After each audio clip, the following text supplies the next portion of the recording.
Hey, everyone. Welcome to Locked on Lakers for Monday. Brian Kamenetsky, Andy Kamenetsky. The Lakers have signed Spencer Dinwiddie. Is there anyone else on the buyout market that's worth grabbing? That's next. You are Locked on Lakers,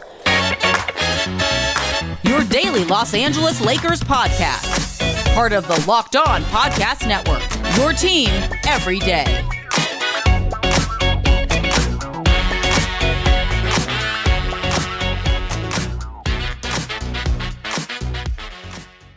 Thanks to everybody for making Locked on Lakers first listen of every day, Monday through Friday, no matter how or where you get your podcasts. It's always going to be free and never put you behind a paywall. And Locked on Lakers on YouTube is going to be where you can find 23,000 subscribers, all of whom are wondering what Spencer Dinwiddie is going to look like in a Lakers uniform.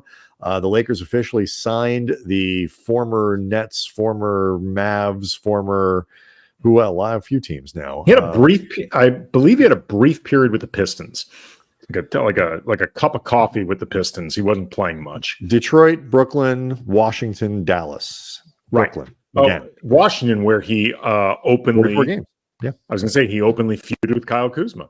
Yeah. They didn't like each other other at all. Sweater. It was probably about the sweater.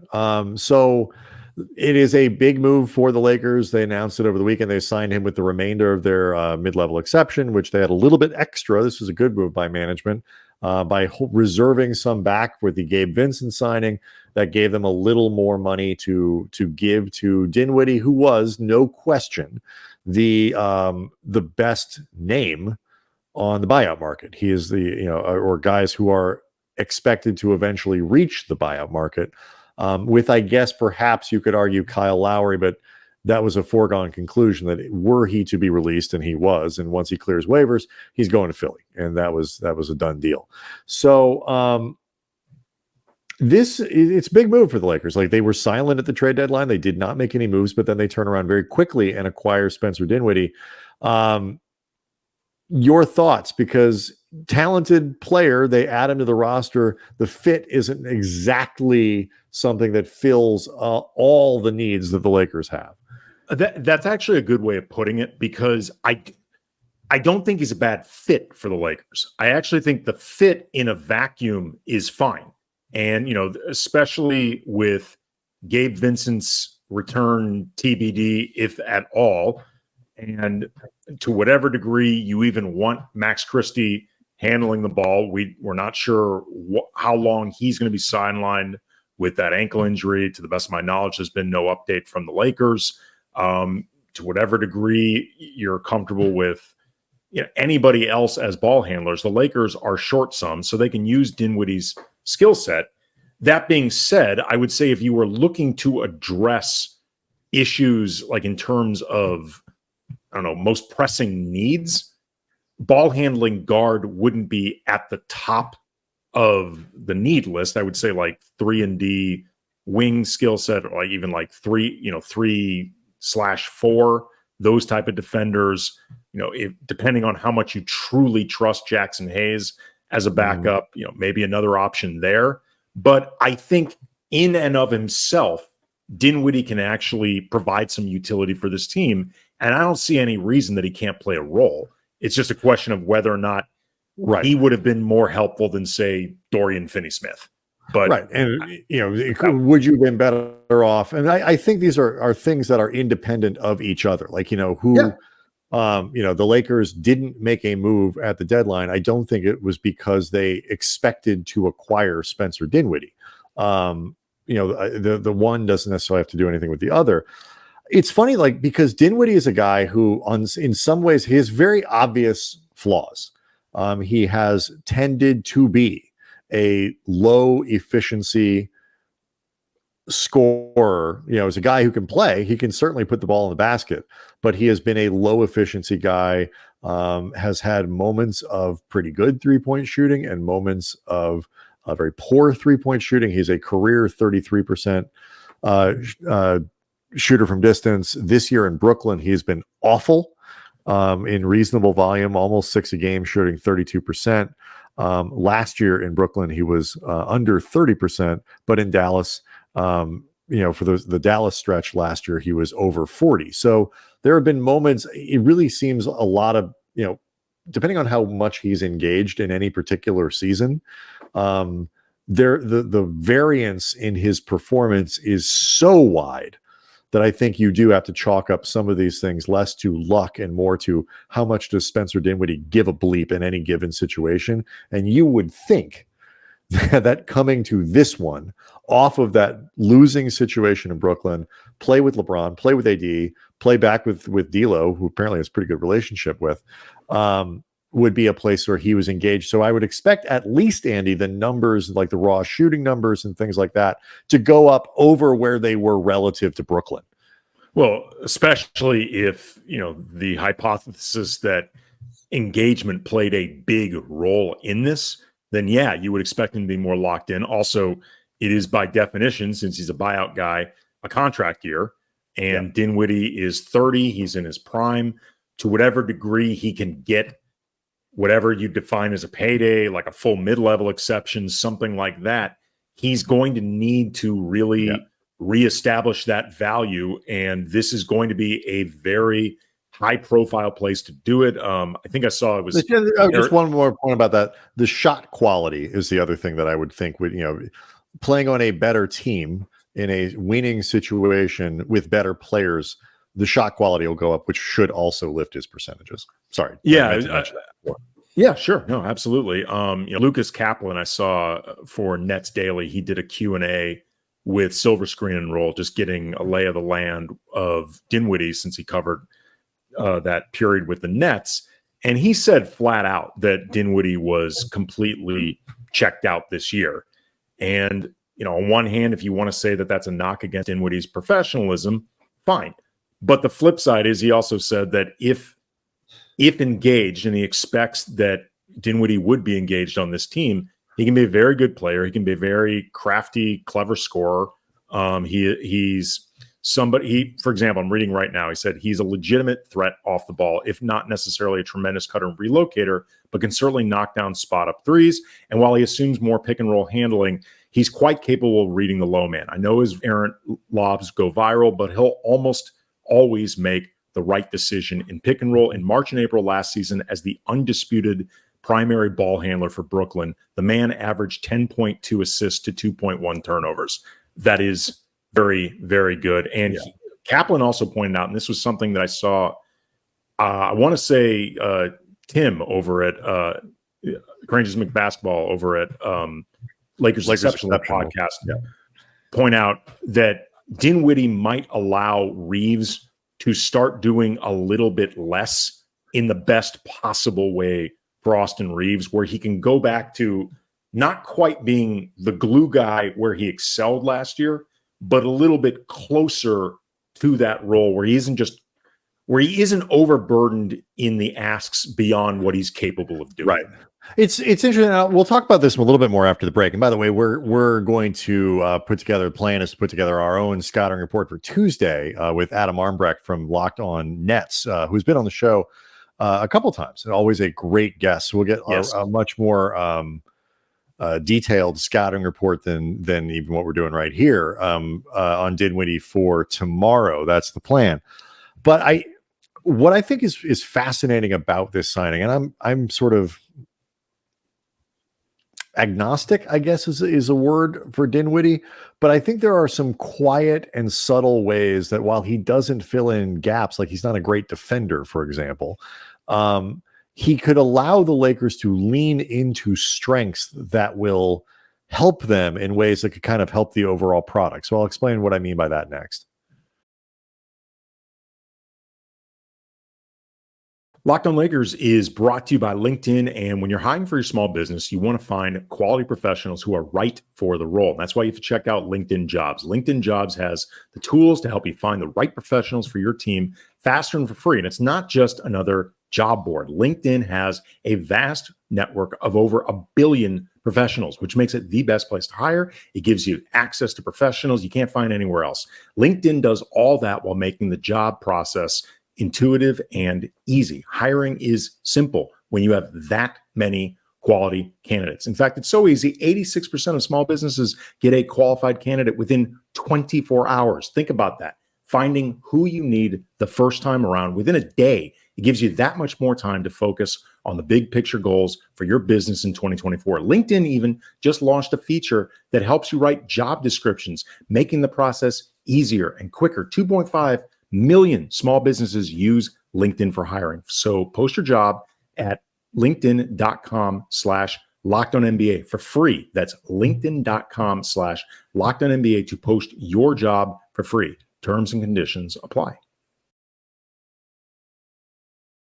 So, if you look at it, like, what are the Lakers missing? High volume 3-point shooting, particularly in the front court. Obviously D'Lo and Reaves and then LeBron, but could they use another, and Torian Prince gives it to him. But now as a bench player, his role is a little different. The volume becomes a little different, whatever. Could they use another big who can stretch a floor and have a little gravity? And so, yes, they could. Dinwiddie is not really that guy in the backcourt. He is somebody that I think the opponent would prefer if he's going to be shooting the ball that he's taking 3-pointers, unless he's, getting in one of those heaters that has happened periodically in his career. I mentioned the 40% in Dallas, but that was really an outlier. For what it's worth, though, really quick, for what it's worth, sure. His playoff numbers are actually better in terms of the scoring efficiencies than his regular season. And I'm counting 27 games because the one in Detroit, he barely played at all.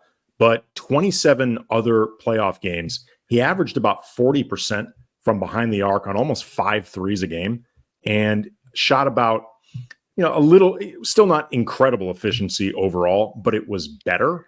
And that's at least worth noting, just because often, especially in the playoffs where, it becomes more intense, scouting becomes a lot more drilled down. Sometimes you see guys, their percentages go down. Again, 27 games isn't a massive sample size, but to see Dinwiddie's, in particular from distance, actually go up a lot. We go 36, we went 38% in 2018, 2019 with the Nets. 42% with Dallas in 21-22, and then 39% with Brooklyn in 22-23. So, these are short runs. The longest run of those was with Dallas in 21-22. And so, that maybe factors into that how engaged is Spencer Dinwiddie, and you can argue that those the Dallas seasons were the parts where you were there were the best Dinwiddie you were getting. So you hope maybe that has something to do with what he's doing with the Lakers. But what he can do, I think, is, you talk about that note about Austin Reaves, letting him go back to doing certain things. One of the things that this will allow the Lakers to do is to always have a real point guard on the floor. Whether it's Russell and Dinwiddie playing together, whether it's Reaves and Dinwiddie, Russell and Reaves and whatever. There's always going to be one, true point guard on the floor, and that allows Reaves to be both a connector, to dish the ball, whatever, but to put the ball on the floor with the sort of the purpose of attacking, like in doing something where he doesn't feel like he has to orchestrate the offense at the same time. Now, I know Lakers fans are going to be terrified of the Darvin Ham 3-guard lineups and all these. So we'll see what, Dinwiddie's 6'5". He's a big guard. I mean, there are, I guess, possibilities of doing that without giving up tons and tons of size, depending on your opponent. But, I do think while minutes are going to be hard to kind of parse out, especially if Vincent eventually gets healthy, these are good problems to have. And I'd rather have too many talented players than not enough. The other thing he does, Andy, I think really well, which kind of leans into strengths the Lakers have, is he's probably the best now driver in the backcourt to the basket. Yes. And he draws a lot of fouls. Lakers, that is a strength of theirs, is getting the basket, drawing fouls, having that ratio that ticks off the entire NBA community. And Dinwiddie, like I said, he will sort of help them lean into strengths. And while that is a different thing than filling in shortcomings, sometimes that's a good thing. Is if you can enhance your strengths, then that matters. Look, I'd mentioned before, like Dorian Finney-Smith, somebody who'd been connected to the Lakers through the trade rumors and stuff like that. And one of the consistencies, it should be pointed out, with Dorian Finney-Smith is that reportedly Brooklyn's price for him was very high. And if you believe these reports, I think you can argue that the price was higher than the Lakers should have been offering. But say somebody like Dorian Finney-Smith or Royce O'Neal, you can argue that those guys would have more directly filled a need for the Lakers. But in terms of a talent upgrade, you can argue that Spencer Dinwiddie is, just in terms of talent, in terms of skilled basketball player, is about as good as anybody the Lakers could have realistically gotten around the deadline, certainly the buyout market, but the deadline. Again, it's one of these deals where you say, does he fill a need? No, on the surface, he doesn't fill the biggest needs you have, but he fills small needs. Like he improves the team because he allows, I think the biggest thing is he allows them to always they now have 3 really capable guards.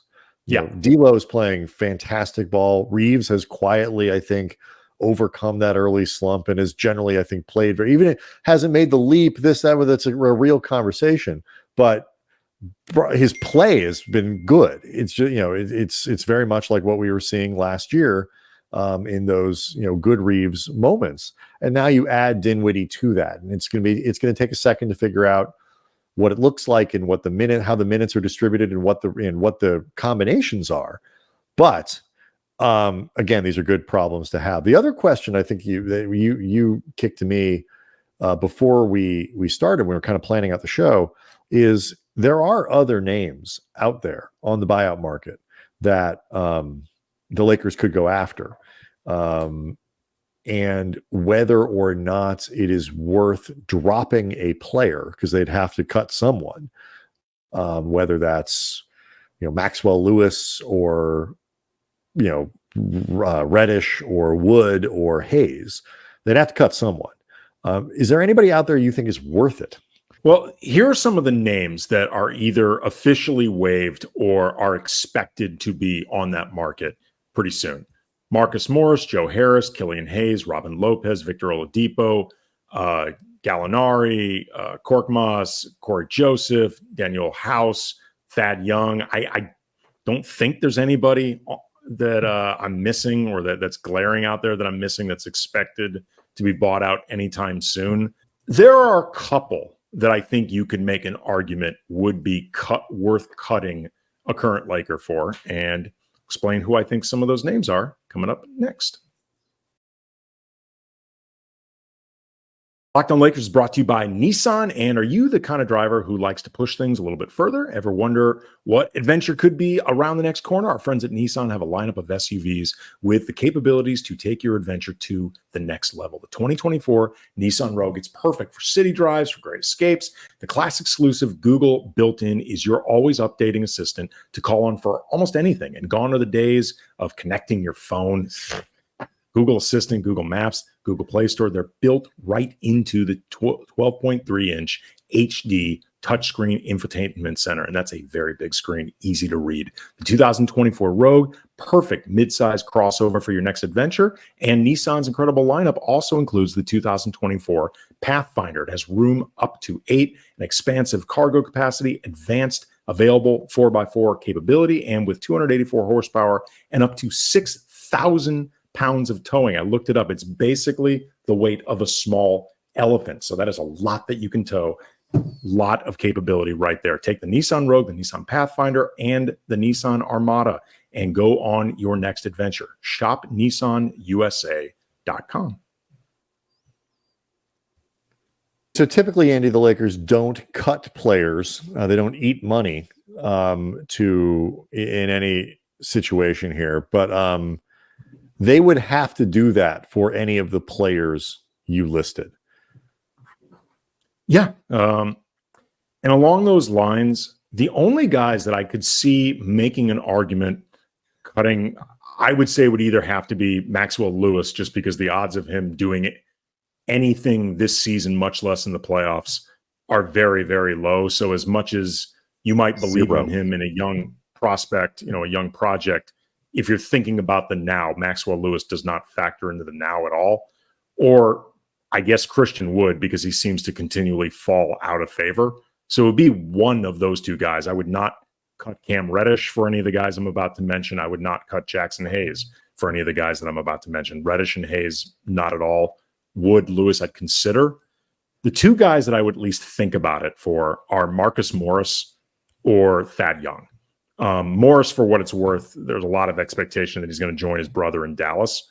But were Morris available, I know he hasn't done a ton this year, but we are not far removed at all from Marcus Morris being a very productive, solid rotation player. He can help shore up the defense a bit, which this team certainly can use. He is a very established, credible outside shooter. I would be willing to, for this season, if you want to, I guess maybe try to go a little bit further all in than whatever they didn't do at the trade deadline, I would be willing to cut Christian Wood or Maxwell Lewis, or at least consider it for Marcus Morris. The other guy I would at least think about it a little bit would be Thad Young. I mean, Young is towards the end of his career and he's looking at times, but he's somebody that he's got some size and he's experienced. You can plug him into any situation. He'll know what to do. If you had to play him, if you needed some small ball center and wanted to try to take a little bit of that wear and tear off LeBron or Rui, but you wanted to put somebody out there, Thad Young is a legitimate option. Right. Those are the only two guys. Everybody else I listed, I wouldn't think about it at all. I mean, and Young is to say the least, not a floor spacer.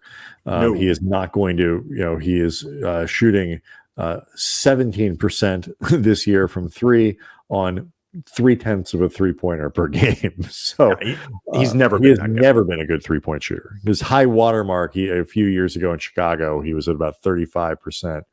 But it's not what he does. So, but I'm a huge Thad Young fan for kind of what you say. He's one of these guys who's going to come in and he's going to make good plays. He will, work hard defensively. He's a good rebounder. Like he can kind of do stuff. He's just a good basketball player. And, in these rare moments where he's had to play for Toronto this year and really last, he always played well, including against the Lakers. Yeah. High efficiency, only takes good shots. Is he worth cutting Christian Wood? I mean, it's not an apples to apples thing where you're cutting a center for a center so it could leave the Lakers. You're putting a lot of faith in the recent play of Jackson Hayes and keeping that sustainable. Or just that you're going to probably have more small lineups. He's 6'8", Marcus Morris is 6'8". That said, do you think, especially if Jared Vanderbilt's going to be gone, let's say you get the news that Vanderbilt's not going to be able to play for the rest of the year or very close to it, are you going to get more use out of Christian Wood or another 6'8", ish player? Can you play Thad Young enough? Is he mobile enough anymore? We'd have to ask some questions. Is he mobile enough defensively to, play a switchy defense and things like that? Like, what are his limitations? He's 35 years old. What are Morris's limitations? He's been terrible. Morris has been terrible this year. The flip side is he hasn't really had a chance to play. His role with the Clippers has been drastically reduced over the last couple of years. But like you said, 2 years ago, he was a very productive member of that team. So, I don't know. I'd have to think about it for both of them. I will say none of the names really excite me. And if we got the version of Wood, like the better versions of him from earlier in the season, I would keep that guy over any of the players on this list. Yeah. I mean, that's why I said with Young or Morris, I would consider it. Right. Particularly too, if you really want to split the baby here and try to cover your bases as pragmatically as possible, you would cut Maxwell Lewis. Right. Unless there's salary discrepancies between Lewis and Wood, that would mean you have to cut Wood, and I don't know the answer to that. I don't think that. I think whoever you'd be on a minimum deal. It would just be the amount of money the Lakers would be eating. Really, would be higher with Wood. With Wood, yeah. I mean, Wood would be eating about $1.5 million, probably more than Maxwell Lewis. But if you were looking to, I guess, be the most practical about it all, you would forego whatever potential you see in Lewis and keep Wood, bring in Morris or Thad Young as just seasoned veterans. They're the only two guys, though, on that list that I read that I would even consider at all. Yeah, the other guys don't interest me. It's funny too, because like this question, even more than the trade deadline, this question gets to if you have to cut a player, especially a prospect, and Max Lewis is a long way from contributing, but these guys are important for the pipeline. Like, look, Sure. the Lakers are really counting on Max Christie going forward, becoming a rotation caliber player, and I think he's basically there. And then over time, you hope that evolves from rotation caliber player, where you really tailor, what you're asking him to do to his strengths, to a guy who has more strengths now and can do a lot of different things. Lewis is a much more raw prospect, but it's, you hope that he too, I mean, he's got tons of athleticism, a lot of raw skill and stuff like that. It's easy to turn around and say, just get rid of these guys. But, Jalen Hood-Schifino has played very well in the G League. When he's finally getting a chance to play, put up 28 the other night. I think 28, 6, and 7. Like, he's really playing well down there. And it is important for the Lakers to develop young players. Look at what it meant to have Reaves, and then have Reaves on this really good contract. And all that. Like, this is the type of thing that can tilt a roster. So, is Marcus Morris going to help you enough to do that? Like, I am skeptical, and I'm certainly wondering if Marcus Morris would really be appreciably better than Christian Wood. I mean, or Thad Young, who I love, but also at age 35, what are we really getting here? I mean, with Marcus Morris, it's not even necessarily a question of being better than Christian Wood. It's, would he fill an area of need? Yeah. More than Christian, because they're different players. Like, you're asking Marcus Morris to defend guys you'd never ask Christian Wood to. So it's really just vice versa. Does he shore up an area of need more so than Christian Wood? That's the I guess what I'm really thinking is, like, as like the trade deadline, you have to, there's that question that constantly came up of, like, how much is worth sacrificing to make small improvements, and then really diagnosing, is the thing that you're doing actually improving the team? I think, part of what I did a lot of back and forth with a lot of people following the trade deadline about, like, someone like, why didn't they do X, Y, and Z? And it gets to some of the things that we had been talking about on the show. It's like, you can do stuff to do stuff, but you also do need to make sure that the trade you're doing makes you better. Mm-hmm. And if the Lakers, any situation where the Lakers are giving up multiple players, almost always meant that they were probably getting a little bit worse. Any situation where they're giving up multiple players and that pick or whatever it might be, really starts to hamstring the ability of the team to improve in the offseason. And, like, I get it. We'll probably save some of this LeBron question for tomorrow. But so much of that conversation is built around, is LeBron going to punish the Lakers for not making a move this summer, or at the deadline? Well, maybe, but he could also punish them for not being able to make better moves in the offseason. And I know his option gets picked up and all that, but teams have a pretty good idea. But by the time LeBron is going to have to make a decision about his option, he and the Lakers will have a pretty good idea of what they think they can do with their exceptions, with their draft picks, with their tradable assets and whatever. But you'd have less on the buffet table for if you'd made a big deal for Royce O'Neal. And I don't think Royce O'Neal was going to be the thing that keeps him around. Either LeBron is going to stay or he's going to go. Either he believes in the organization or he does not. And, does Marcus Morris or something like that? I mean, I don't think these guys factor into that equation. I don't think. I could be wrong. We've talked about this before, and I know we'll talk about it again.